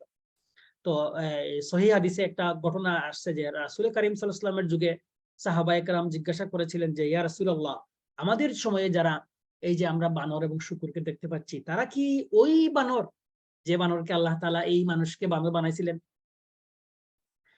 রাসূলুল্লাহ সাল্লাল্লাহু আলাইহি ওয়াসাল্লাম বললেন যে না, আল্লাহ তাআলা যখন কোনো সম্প্রদায়কে শাস্তি দিয়ে তাদেরকে আকৃতি বিকৃত করেন, তখন তাদেরকে আর ধ্বংস করে দেন, তাদেরকে আর রাখেন না, তাদের বংশধর আর রাখেন না, শেষ করে দেন। তাহলে বোঝা গেল, তাহলে এই বর্তমানে যে বানর সেটা ওই বানরের বংশধর না। এখন এই যে ডারউইন এর যে মতবাদ, যে বানরের জাতীয় একটা প্রাণী থেকে মানুষের সৃষ্টি, কিন্তু আমরা জানতে পারলাম যে আল্লাহ তাআলা মানুষের একটা অবাধ্য জাতিকে বানরে মানে নিকৃষ্ট স্তরে পরিণত করছিলেন। তার মানে মানুষের যে বিবর্তন, সেটা আদম আলাইহিস সালাম থেকে শুরু হয়ে পর্যায়ক্রমে এসে এসে যখন তারা একটা পর্যায়ে একটা শ্রেণী যখন তারা অবাধ্য হয়ে গিয়েছিল, তাদেরকে বানরে পরিণত করছে। বানর বা বানর জাতীয় কিছু থেকে সৃষ্টি হয়েছে এরকম কোনো কথা আজ পর্যন্ত কেউ প্রমাণ করতে পারেনি। ফাজআলনাহা, আল্লাহ বলতেছেন যে এই যে ঘটনা, সেই ঘটনাকে আমি করলাম, স্থাপন করলাম, নাকালান দৃষ্টান্ত, নাকাল মানে দৃষ্টান্ত, নাকালান দৃষ্টান্ত স্বরূপ স্থাপন করলাম, লিমা বাইনা ইয়াদাইহা, তাদের যে সেই সময়কার মানুষের জন্য, সেই সময়কার মানুষের জন্য, বাইনা ইয়াদাইহা মানে সামনে, মানে যাদের সামনে এই ঘটনা ঘটেছে তাদের জন্য দৃষ্টান্ত হয়ে থাকলো, ওয়ামা খালফাহা, এবং তারা যারা পরবর্তীতে যারা আসবে এদের জন্য একটা দৃষ্টান্ত স্থাপন করলাম, ওয়া মাউইযাতাল, এবং উপদেশ গ্রহণের একটা মাধ্যম হিসাবে আমি সেটাকে রাখলাম, লিল মুত্তাকিন, যারা মুত্তাকি এদের জন্য উপদেশ গ্রহণের মাধ্যম। অর্থাৎ যারা আল্লাহকে ভয় করবে তারা এই কোরআনের এই সমস্ত ঘটনা তাদের জন্য উপদেশের কারণ হবে, তারা এর থেকে উপদেশ গ্রহণ করবে। ওয়াইজ ক্বালা মূসা লিকাওমিহি, আর যখন মূসা আলাইহিস সালাম তার এই সম্প্রদায়কে যখন বললেন, ইন্নাল্লাহা ইয়া'মুরুকুম, আল্লাহ তোমাদেরকে নির্দেশ দিয়েছেন, আন তাযবাহু বাকারা, যে তোমরা একটা গাভী জবাই করবা। তো দেখেন এখানে এই ঘটনাটা আগে বুঝতে হবে যে কি ঘটনা হয়েছিল। এখানে মুসা আলাইহিস সালামের সময়ে এক লোককে হত্যা করা হয়েছিল। বলা হয়ে থাকে যে এক ভাই তার ভাইকে হত্যা করেছিল, মানে মিরাসি সম্পত্তি যাতে সে বেশি পায় সে দখল করে নেওয়ার জন্য সে তার ভাইকে হত্যা করে ফেলেছিল। হত্যা করে সে নিজেই আবার মুসা আলাইহিস সালামের কাছে গিয়ে বিচার দায়ের করেছিল যে আমার ভাইকে কে বা কারা যেন হত্যা করে ফেলেছে, বিচার চাই। তখন আল্লাহর নির্দেশে মুসা আলাইহিস সালামকে নির্দেশ দেওয়া হলো যে আপনি ঠিক আছে তাদেরকে বলেন তারা যেন একটা গাভী জবাই করে, সেই গাভী জবাই করে গাভীর মাংস থেকে এক টুকরা মাংস ওই মৃতদেহের শরীরে যখন লাগাবে তখন মৃতদেহ জীবিত হয়ে উঠবে। জীবিত হয়ে উঠে তাদেরকে বলে দিবে যে কে হত্যা করেছে। তো তারা কি এই কয়েক আয়াতে আমরা দেখবো যে তারা তারা নানান প্রশ্ন করে তারা মুসা আলাইহিস সালামের কাছ থেকে বিভিন্ন ধরনের ঘুরাইয়া ঘুরাইয়া তারা গাভীর পরিচয় তারা জানতে চেয়েছে, কিরকম রং হবে, কিরকম তার কি সম্পূর্ণ বিবরণ তারা নিয়ে নেওয়ার চেষ্টা করেছে। তারা যদি প্রথমে প্রশ্ন না করে তারা সরাসরি যে কোনো একটা গাভী জবাই করে ফেলতো তাহলে হয়ে যেত, কিন্তু তাদের এই যে পেছানোর কারণে অতিরিক্ত প্রশ্ন করার কারণে তাদের উপরে আর কঠিন হয়ে গেল। এজন্য আমাদের জন্য শিক্ষা হচ্ছে যে আমরা বেশি প্রশ্ন করব না, যে সমস্ত বিষয় আসলে শরীয়তের যে সমস্ত বিষয় সহজে হুকুম আসছে আমরা সহজেই মেনে নেওয়ার চেষ্টা করব, ঘুরাইয়া পেছাইয়া এটাকে আর কঠিন বানাবো না। তো এখন দেখেন যখন এই আল্লাহ তাআলার এই আদেশ যখন মুসা আলাইহিস সালাম তাদেরকে বললেন যে আল্লাহ বলছেন ইন্নাল্লাহা ইয়া'মুরুকুম আন তাযবাহু বাকারা, তোমরা যাতে একটা গাভী জবাই করো। ক্বালু, তখন তারা জবাব দিল আতাত্তাখিযুনা হুজুয়া, আপনি কি আমাদের সাথে ঠাট্টা করতেছেন, আপনি আমাদের সাথে মজা নিচ্ছেন যে আমরা গাভী জবাই করব। হুজুয়া, হুজুয়া মানে বিদ্রুপ করা, ঠাট্টা বিদ্রুপ করা, মশকরা করা। ক্বালা, মুসা আলাইহিস সালাম জবাব দিলেন আউযু বিল্লাহ, আমি আল্লাহর কাছে আশ্রয় চাই, আন আকুনা, আমি এই হওয়া থেকে আশ্রয় চাই, মিনাল জাহিলিন, জাহিলদের অন্তর্ভুক্ত হওয়া থেকে। মুসা আলাইহিস সালাম বললেন যে আমি জাহিলদের অন্তর্ভুক্ত হওয়া থেকে আল্লাহর কাছে আশ্রয় চাই। তখন তারা আবার পাল্টা প্রশ্ন করলো যে ঠিক আছে আচ্ছা মানলাম। ক্বালু, তখন তারা বলল উদউ লানা, আপনি আমাদের জন্য দোয়া করেন, রাব্বাকা, আপনার প্রতিপালকের কাছে, ইউবাইয়িল লানা, তিনি যেন আমাদের কাছে বিবরণ দিয়ে দেন, বর্ণনা করে দেন, মা হিয়া, সেই গাভীটা কি, সেই গাভীর বৈশিষ্ট্য কি, কেমন সেই গাভীটা, এটার বিবরণ যেন তিনি আমাদেরকে দেন। ক্বালা, তিনি বলতেছেন, মুসা আলাইহিস সালাম বলতেছেন যে ইন্নাহু ইয়াকুলু, আল্লাহ তাআলা বলতেছেন ইন্নাহা বাকারাতুন, এটা এমন একটা গাভী, লা ফারিদুন, এটা বয়স্ক নয়, ওয়ালা বিকরুন, আবার কম বয়সীও নয়, বেশি বয়সীও নয় আবার কম বয়সীও নয়, আওয়ানুন বাইনা যালিক, এই দুইয়ের মধ্যবয়সী, আওয়ানুন মানে মধ্যবয়সী। ফাফআলু, অতএব তোমরা করো, মা তুমারুন, তোমাদেরকে যা নির্দেশ দেওয়া হচ্ছে তোমরা সেই নির্দেশ পালন করো। ক্বালু উদউ লানা রাব্বাকা, আপনি, তারা আবার বলতেছে যে আপনি আমাদের জন্য আপনার রবের কাছে দোয়া করেন, ইউবাইয়িল লানা মা লাউনুহা, তিনি যেন আমাদেরকে বর্ণনা করে দেন, ইউবাইয়িল লানা, বর্ণনা করে দেন, মা লাউনুহা, এই গাভীর রং কি রকম হবে তিনি যেন সেটা আমাদের জন্য একটু বলে দেন। ক্বালা ইন্নাহু ইয়াকুলু, তিনি বলতেছেন যে আল্লাহ তাআলা বলছেন ইন্নাহা বাকারাতুন সাফরাউ, নিশ্চয়ই সেটা হবে হলুদ বর্ণের গাভী, সফরা মানে হচ্ছে হলুদ বর্ণের, ফাকিউল লাউনুহা, এটা এমন হলুদ যে গাঢ়, একদম মানে ডিপ কালার, যেটা আমরা আমাদের প্রচলিত ভাষাকে ডিপ কালার যেটাকে বলা হয়, এই ফাকিউল লাউনুহা মানে হচ্ছে গাঢ় রঙের হলুদ। তাসুররুন নাযিরিন, যা দৃষ্টি আকর্ষণ করে, নাযিরিন যারা, এই যারা দর্শক যারা যারা দেখবে এটাকে তাসুররুন, মুগ্ধ করে, মানে আনন্দিত করে, মানে এটা ডিপ কালার এবং দেখলে খুব চকচকা হয়। ক্বালু উদউ লানা রাব্বাকা, তারা আবার বলল যে আপনি আমাদের জন্য আপনার রবের কাছে দোয়া করেন, ইউবাইয়িল লানা মা হিয়া, তিনি যেন আমাদের কাছে সেই গাভীর আরো বিবরণ দেন, কিরকম গাভীটা, বৈশিষ্ট্যটা। ইন্নাল বাকারা, এই গাভীটা তাশাবাহা আলাইনা, আমাদের কাছে এটা যেমন কেমন যেন এটা অস্পষ্ট লাগতেছে আমাদের কাছে বিষয়টা, আসলে গাভীটা কিরকম, তারা এরকম বারবার প্রশ্ন করতেছে।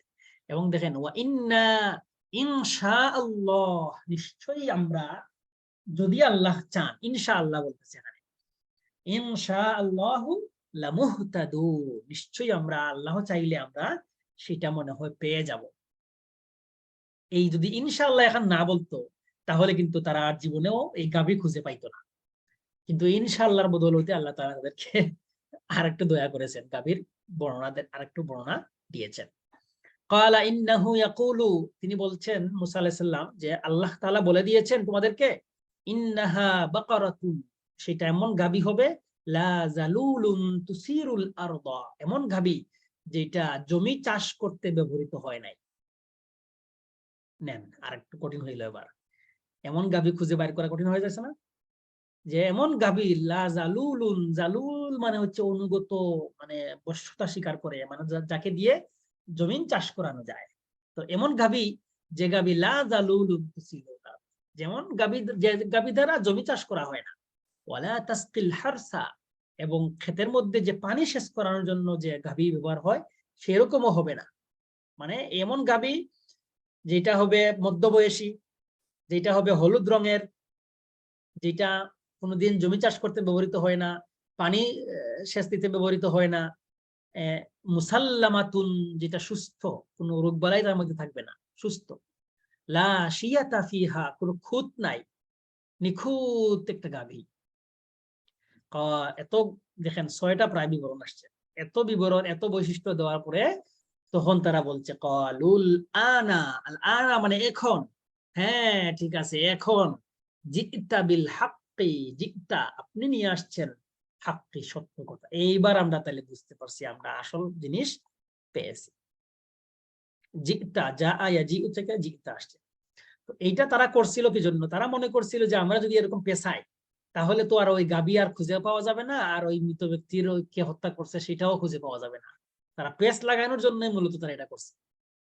কিন্তু যাই হোক, অবশেষে তারা এইটা গাভীটা তারা পেয়েছে, ফাযাবাহুহা, পেয়ে তারা সেটা জবাই করেছে, ওয়ামা কাদু ইয়াফআলুন, এবং যদিও মনে হচ্ছিল যে তারা সেটা করতে পারবে না, মানে এত কঠিন সিফত বিশিষ্ট একটা গাভী খুঁজে পাওয়া তো কঠিন বিষয়, যদিও মনে হচ্ছিল যে তারা এটা কাজটা করতে পারবে না, কিন্তু অবশেষে তারা সেটা করতে পেরেছিল, তারা গাভী পেয়েছিল, জবাই করেছিল। এখন আল্লাহ তাআলা বলতেছেন যে এই ঘটনার কারণটা কি, যে ওয়াইজ কাতালতুম, যখন তোমরা হত্যা করেছিলে, নাফসান, এক ব্যক্তিকে, ফাদারাতুম ফিহা, তোমরা একে অন্যকে দোষারোপ করছিলে যে আসলে কে এই গাভীকে হত্যা করেছিল, এইটা একজন আরেকজনের উপরে দোষ চাপাচ্ছিলে। আল্লাহু মুখরিজুন, আল্লাহ বের করে দেন, মা কুনতুম তাকতুমুন, তোমরা যা গোপন করো সেটা আল্লাহ তাআলা বের করে দেন। ফাকুল নাদরিবুহু, আর আমি বললাম ইদরিবুহু বিবাউদিহা, ইদরিবুহু, এই হুয়ের মাঝে হচ্ছে নাফস, ওই মৃত ব্যক্তিকে তোমরা কি করো, বিবাউদিহা, ওই যে জবাই গাভীর যে অংশ জবাই করেছো, এর থেকে একটা অংশ নিয়ে ওই মৃত ব্যক্তির শরীরে তোমরা লাগাও। কাযালিকা ইউহয়িল্লাহুল মাউতা, এভাবেই আল্লাহ তাআলা মৃতকে জীবিত করেন। কাযালিকা ইউহয়ি, জীবিত করেন, আল মাউতা, ইউহিল্লাহুল মাউতা, আল্লাহ তাআলা মৃতকে জীবিত করেন। ওয়া ইউরিকুম, আর তোমাদেরকে দেখান, আয়াতিহি, তার আয়াত সমূহ, লাআল্লাকুম, যাতে তোমরা তাকিলুন, বুঝতে পারো। এই যে আল্লাহ তাআলা একজন মানুষকে, মৃত মানুষকে জীবিত করে, এই জীবিত মানুষ তাদেরকে বলে দিল যে অমুকে হত্যা করেছে, এটা তো তাদের জানা ঘটনা। আল্লাহ এই ঘটনা মনে করিয়ে দিচ্ছেন যে আমি যে একজনকে জীবিত করতে পেরেছি, আমি তোমাদের সবাইকেই আবার জীবিত করতে পারবো। এটা দ্বারা আখিরাতে যে আল্লাহ আমাদেরকে জীবিত করবেন আবার, সেটা আল্লাহ তাআলা একটা প্রমাণ এখানে দিলেন। এটা কিন্তু বনী ইসরাইলরা জানতো।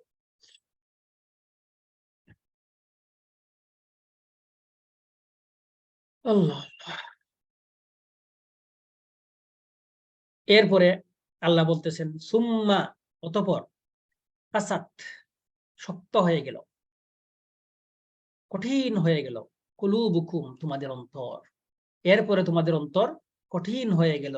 মিন বাদি যালিকা, অতঃপর এই ঘটনার পরে তোমাদের অন্তর আবার শক্ত হয়ে গেল। ফাহিয়া কাল হিজারাতি, এই তোমাদের অন্তরটা হয়ে গেছে পাথরের মতো কঠিন। আও আসাদ কাসওয়াতান, অথবা শক্তের দিক থেকে পাথরের চেয়েও আরো বেশি কঠিন তোমাদের অন্তর হয়ে গেছে। এই যে ইহুদদের অন্তর পাথরের চেয়েও শক্ত কিভাবে হইল, এখন তার বর্ণনা দিচ্ছেন। ওয়া ইন্না মিনাল হিজারাতি, আর নিশ্চয়ই পাথর সমূহের মধ্য থেকে কিছু পাথর এরকম রয়েছে যে লামা ইয়াতাফাজ্জারু মিনহুল আনহার, এই সমস্ত কিছু কিছু পাথর রয়েছে যাদের থেকে নহর প্রবাহিত হয়। তাফাজ্জারা ইয়াতাফাজ্জারু মানে বিদীর্ণ হয়ে, মানে পাথর ভেঙ্গে পাথরের মাঝখান থেকে পানি বের হয়, এবং এত বেশি পানি বের হয় যে নহর হয়ে যায়, নদী হয়ে যায়। সুবহানাল্লাহ, মানে পাথরও এত বিগলিত হতে পারে, এত পানি দিতে পারে, মানে পাথর এত নরম হতে পারে, এটা আল্লাহ বুঝাচ্ছেন যে পাথর, কিছু কিছু পাথর এত নরম হতে পারে। কিন্তু ইহুদিদের অন্তর এই পাথরের চেয়েও কঠিন। এদের থেকে কখনো পানি বের হয় না, মানে এদের অন্তর কখনো এরকম বিগলিত হয় না। ওয়া ইন্না মিনহা, আর পাথরদের মধ্যে থেকে কিছু পাথর এমন রয়েছে লামা ইয়াশাক্কাকু, যেগুলা বিদীর্ণ হয়, ফেটে যায়। ফায়াখরুজু মিনহুল মা, সেখান থেকেও পানি বের হয় কিন্তু নহর হয় না। প্রথম উদাহরণ দিচ্ছেন নহর হয়ে যায়, আর এখন বলতেছেন যে তার থেকে পানি বের হয়। তাহলে দুই ধরনের পাথর পাইলাম। আরেকটা পাথর বলছেন, তিন ধরনের পাথরের উদাহরণ এখানে দিচ্ছেন। ওয়া ইন্না মিনহা, আর কিছু কিছু পাথর এমন রয়েছে লামা ইয়াহবিতু মিন খাশিয়াতিল্লাহ, যেগুলা হাবাতা ইয়াহবিতু মানে উপর থেকে পড়ে যাওয়া, মিন খাশিয়াতিল্লাহ আল্লাহর ভয়ে। কিছু পাথর এমন রয়েছে যে আল্লাহর ভয়ে তারা কাঁপতে থাকে, কেঁপে তারা পড়ে যায়, উপর থেকে নিচে পড়ে যায়, মানে তারাও নরম হয়। তিন প্রকার পাথরের কথা আল্লাহ এখানে বললেন। এক প্রকার পাথর হচ্ছে পাথর বিগলিত হয়ে পানি বের হয়ে নহর হয়ে যায়। আর এক প্রকার পাথর হচ্ছে যেখান থেকে নহর যদিও হয় না কিন্তু পানি বের হয়, বিগলিত হয়। আরেক প্রকার পাথর হচ্ছে সেই পাথরগুলো আল্লাহর ভয়ে তারা বিগলিত হয়ে তারা পড়ে যায়, উপর থেকে নিচে পড়ে যায়। কিন্তু এই তিন প্রকার পাথরের মতো এই যে পাথর আমরা জানি শক্ত, এরপরেও তাদের ভিতরে বিগলিত হওয়ার গুণ আছে। কিন্তু বলতেছেন যে ইহুদিরা এত কঠিন হৃদয় হয়ে গিয়েছে যে তাদের ভিতরে এরকম বিগলিত হওয়ার, নরম মন হওয়ার কোনো স্কোপ ছিল না, তারা সেরকম হতো না।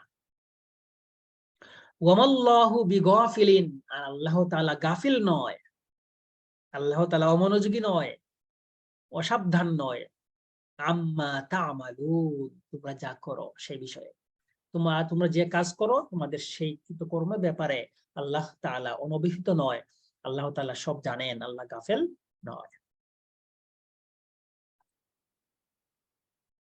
আফাতাতমাউনা, এখন আল্লাহ তাআলা আমাদেরকে বলতেছেন, মুসলমানদেরকে উদ্দেশ্য করে বলতেছেন, আফাতাতমাউন, তোমরা কি চাও, তোমরা কি এই আশা করো, আইয়ুমিনু লাকুম, যে তারা তোমাদের প্রতি ঈমান আনবে, মানে তোমরা যেরকম ঈমান আনছো এরকম তারাও ঈমান আনবে, তোমরা কি এটা বিশ্বাস করো, তোমরা কি সেটা আশা করো? ওয়াকাদ কানা ফারিকুম মিনহুম, আর এই ফারিক মানে দল বোঝানো হচ্ছে, যে এই মিনহুম মানে ইহুদি, এই তাদের মধ্য থেকে একটা দল এরকম ছিল যে ইয়াসমাউনা কালাম আল্লাহ, যে তারা আল্লাহর কালামকে শ্রবণ করত। ইয়াসমাউনা, তারা আল্লাহর কালামকে শুনতো। সুম্মা ইউহাররিফুনাহু, এটাকে তারা চেঞ্জ করে ফেলত। আল্লাহর কালাম শুনতো, শুনে সেটাকে তারা বিকৃত করে ফেলতো, পরিবর্তন করে ফেলতো। হাররাফা ইউহাররিফু, তাহরিফ করা, তাহরিফ করা মানে পরিবর্তন করে দেওয়া। মিন বাদি মা আকালুহু, তারা বুঝার পরেও, তারা জানার পরে বুঝার পরেও তারা কি করত, তারা এই আল্লাহর কালামকে তারা পরিবর্তন করে দিত। ওয়া হুম ইয়ালামুন, তারা জেনে শুনে এটা করত, না জেনে নাই। তারা আলেম হওয়ার পরে, তারা জানা শোনার পরেও তারা আল্লাহর কালামকে তারা চেঞ্জ করত। এটা আল্লাহ তাআলা বলতেছেন, তোমরা কি আশা করো তারা এরপরেও তারা ঈমান আনবে? তো এইটা এই রাসূল কারীম সাল্লাল্লাহু আলাইহি ওয়াসাল্লামের যুগের ইহুদিদের আগের ইহুদিরা তারা চেঞ্জ করত, এবং এদেরকেও বলা হয়েছে যে তো এদের মধ্যে থেকে একদল, মানে বর্তমান ইহুদিদের মধ্যে থেকেই একদল তারা এরকম করত। তাহলে এরা তো এদেরই অনুসারী। এবং এবং তাফসীরে এটাও আসছে যে তৎকালীন ইহুদিরাও, ওই সময়কার ইহুদিরাও, যে সময় রাসূল করিম সাল্লাল্লাহু আলাইহি ওয়াসাল্লামের যুগের ইহুদিরাও, তারা আলেমরা জেনে শুনে তারা এরকম তারা তাওরাতের বিধান তারা পরিবর্তন করত, তারা গোপন করত, চেঞ্জ করত। ওয়াইযা লাকুল লাযিনা আমানু, আর যখন তারা ঈমানদারদের সাথে মিলিত হতো, লাকু আমরাও আগে পেয়েছি, লাকু মিলিত হতো, আল্লাযিনা আমানু ঈমানদারদের সাথে, ক্বালু তখন তারা বলতো, আমান্না আমরা ঈমান এনেছি। ওয়াইযা খালা বা'দুহুম ইলা বা'দিন, আর যখন তারা পরস্পরের সঙ্গে নির্জনে মিলিত হতো, খালা ইয়াখলু, খুলুওয়াত মানে হচ্ছে নির্জনে নীরবে যখন তারা গোপনে মিলিত হতো, সাক্ষাৎ করত, ক্বালু তখন তারা বলতো, কারা? ওই ইহুদিদের মধ্যে থেকে যারা জানতো, বা'দুহুম ইলা বা'দ, একে অপরকে, ইহুদিরাই যখন তারা একে অপরের সঙ্গে তারা যখন নির্জনে মিলিত হতো, তখন তারা বলতো, আতুহাদ্দিসুনাহুম, তোমরা কি মুসলমানদেরকে এসব কথা বলে দিচ্ছ, বিমা ফাতাহাল্লাহু আলাইকুম, যে সমস্ত বিষয় আল্লাহ তাআলা তোমাদেরকে জানিয়েছেন, তোমরা কি সেগুলা মুসলমানদেরকে বলে দিচ্ছ, লিইউহাজ্জুকুম, যাতে তারা তোমাদের ব্যাপারে তারা প্রমাণ স্বরূপ উপস্থাপন করে, বিহি এই যে কথা বলতেছো এর দ্বারা, ইনদা রাব্বিকুম তোমাদের প্রতিপালকের কাছে, আফালা তাকিলুন তোমরা কি বুঝো না। তারা বলতেছে, মানে ঘটনাটা হচ্ছে এরকম যে ইহুদিরা তারা তো জানতো, তারা যারা পড়তো তারা তো জানতো যে মুহাম্মদুর রাসূলুল্লাহ সাল্লাল্লাহু আলাইহি ওয়াসাল্লাম সত্য নবী, কোরআন সত্য, এই নবীর প্রতি ঈমান আনতেই হবে। তারপরেও তারা দুনিয়াবী স্বার্থের কারণে, তাদের হিংসা বিদ্বেষের কারণে তারা কিন্তু ঈমান আনতো না। কিন্তু কিছু কিছু ইহুদি পণ্ডিত তারা মুসলমানদের সাথে যখন তারা মিলিত হতো, তাদের মধ্যেও যারা মুনাফিক লেভেলের ছিল, তারা কিন্তু এই মুসলমানদের সামনে আইসা বলতো যে আমরা ঈমানদার, যে আমরা তো নবীর প্রতি ঈমান আনছি। ওই যে আমান্না, যখন তারা ওই যে প্রথম দিকে খেয়াল করেন, ওই যে লাকুল্লাযিনা আমানু ক্বালু আমান্না, ঈমানদারদের সঙ্গে যখন তারা মিলিত হতো, তখন তারা বলতো আমরা ঈমান এনেছি। কিন্তু যখন আবার তারা যখন মিলতো, তখন বলতো, না না আমরা তো আছি ইহুদি, আমরা তো আমাদের মতোই আছি। তখন তারা এরকম করতো। তখন যখন তাদের মধ্যে কথোপকথন হতো, তখন তারা বলতো যে তোমরা যে এই নবীর যে বৈশিষ্ট্য তোমরা যে এদেরকে বলে দিচ্ছ, এরা তো আবার কিয়ামতের ময়দানে আমাদের বিরুদ্ধে আবার প্রমাণ দিবে যে এই এই লোকজন আমাদেরকে নবীর বৈশিষ্ট্য বলেছে, কিন্তু তারা ঈমান আনেনি। তখন তো ধরা খেয়ে যাবে। অর্থাৎ যখন ইহুদিরা, এই মুনাফিক ইহুদিরা যখন মুসলমানদের কাছে যখন তারা বসতো, তখন তারা এই নবীজি সাল্লাল্লাহু আলাইহি সাল্লামের বৈশিষ্ট্য যেগুলা তাওরাতে বর্ণিত হয়েছে, তারা সেগুলা বলতো যে দেখো এই আমাদের এই নবীর এই কথা তাওরাতে আছে, এরকম এরকম বলা হয়েছে, ভবিষ্যৎবাণী কি কি আছে, তারা কিন্তু এগুলা বলতো। এইগুলা কেন বলতো? এইগুলা আবার তারা এক ইহুদি আর এক ইহুদিকে দোষারোপ, তোমরা এগুলা কেন এদেরকে বলে দিচ্ছ, মানে তারা তো আসলে প্রকৃত অর্থে ঈমান আনে নাই, তারা তো নেফাকি করছে, তো তোমরা কেন আসল কথা ফাঁস করে দিচ্ছ?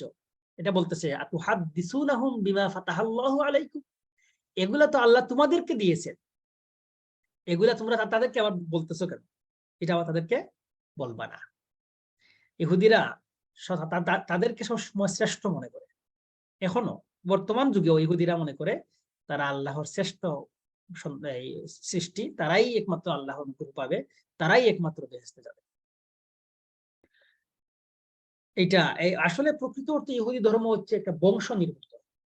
তারা তাদের ধর্মে আসলে অন্য কেউ প্রবেশ করতে পারে না, ওই তাদের থেকে জন্মগ্রহণ করে যারা আসছে তারাই ইহুদি হবে।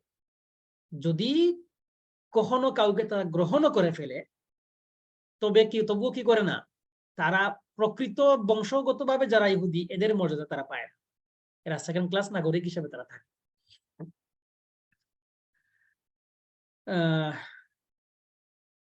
তো এই যে তারা এই ঘটনা করে, এটা আল্লাহ তাআলা বলতেছেন যে আওয়ালা ইয়ালামুন, তারা যে এইটা ঘটনা ঘটাচ্ছে, তারা যে মুসলমানদেরকে বলতেছে, যে মুসলমানদেরকে তারা লুকাচ্ছে এগুলা, তারা কি জানে না? আওয়ালা ইয়ালামুনা, তারা কি জানে না? আন্নাল্লাহা ইয়ালামু, আল্লাহ তাআলা জানেন, মা ইউসিররুনা, তারা যা কিছু গোপন করে, ওয়া মা ইউলিনুন, এবং তারা যা কিছু প্রকাশ করে, এই সব কিছু তো আল্লাহ তাআলা জানেন। আন্নাল্লাহা ইয়ালামু, আল্লাহ তাআলাই তো জানেন। তাহলে তারাই গোপন করতেছে কেন? মানে এই যে রাসূলের বৈশিষ্ট্য এই যে বলে দেওয়ার কারণে তারা একে অপরকে দোষারোপ করতেছে, তারা এটা করতেছে কেন? আল্লাহ তাআলা তো সব জানেন। হ্যাঁ, তারা তাওরাতের বিভিন্ন বিধিবিধান তারা কিন্তু গোপন করতো। হাদিসে এসেছে, আপনারা দেখবেন যে রজমের আয়াত তারা গোপন করেছিল। রাসূল কারীম সাল্লাল্লাহু আলাইহি ওয়াসাল্লামের সময়ে একবার একজনে বিবাহিত পুরুষ মহিলা জেনা করেছিল। তো তাদের তাওরাতের বিধান অনুসারে বিচার করা হয়েছিল যে তাদেরকে রজম দেওয়া হবে। তখন তারা বলেছিল যে আমাদের কিতাবে তো রজম নাই। তখন তাওরাত বিষয়ের বিশেষজ্ঞ পণ্ডিত আব্দুল্লাহ ইবনে সালাম রাদিয়াল্লাহু তাআলা আনহু, যিনি আগে ইহুদি ছিলেন পরে খাঁটি ইমানদার খাঁটি মুসলিম হয়েছিলেন, তিনি তখন বললেন যে কি বলো, তাওরাতে তো এটা আছে, তোমরা বাইর করো তাওরাত। তখন তারা ইহুদি আলেমরা তাওরাত বের করলো। বের করে যখন তারা পড়া শুরু করলো, যেখানে গিয়ে রজমের আয়াতটা আসছে সেখানে তারা কি করছে, হাত দিয়ে সেটা ঢেকে ফেলেছে। তখন আব্দুল্লাহ ইবনে সালাম বললেন হাত তুলো, হাত তুলো, এখানে এখানে আছে রজমের আয়াত। তখন তারা দেখা গেল যে এখানে রজমের আয়াত আছে। ঠিক আছে, এরকম অসংখ্য অসংখ্য জিনিস তারা গোপন করত, তারা চেঞ্জ করত। তো আজকে এখানে রেখে দেই। ওয়া আখিরু দাওয়ানা আলহামদুলিল্লাহি রাব্বিল আলামিন। আসসালামু আলাইকুম ওয়া রাহমাতুল্লাহ।